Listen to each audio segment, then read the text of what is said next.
Hey guys, welcome back to World Mechanics. Our mission here at the garage, guys, is to save you as much money as we can. That's why we make these absolutely free videos. Let's go ahead and start on it now.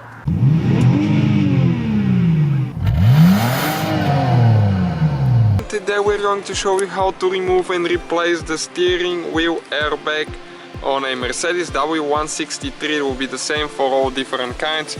So what you need to do right here on the back, as you can see, there is two holes, one right here, as you can see where the steering wheel is, and one on the other side. So you need to make sure that you bring it all the way up next to the emergency flashers right here. And now you need the tool, which is the Torx T27. It is like that. You don't need the one with the hole, it could be solid. And just put the steering wheel down so you can work on it.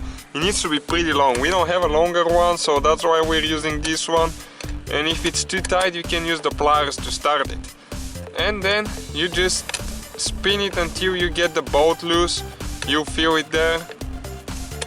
And now you can feel it coming loose on one side. So what you need to do, you need to turn the steering wheel to the right again.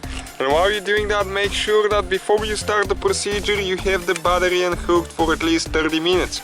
Because that thing can explode in your face. Try to have no static electricity, touch something metal.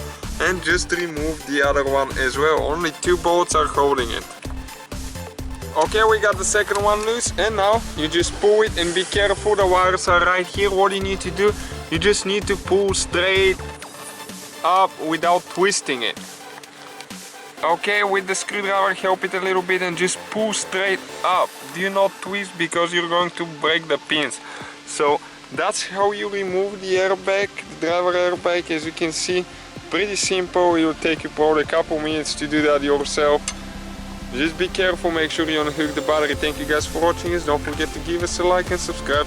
Hopefully guys the video was helpful. Please do not forget to comment, like, subscribe. That way we can keep making these absolutely free videos. Guys, we have more than 19,000 free repair videos on our YouTube channels that can, guys, save you thousands of dollars in future repairs. Check them out. Thank you guys for watching and see you next time.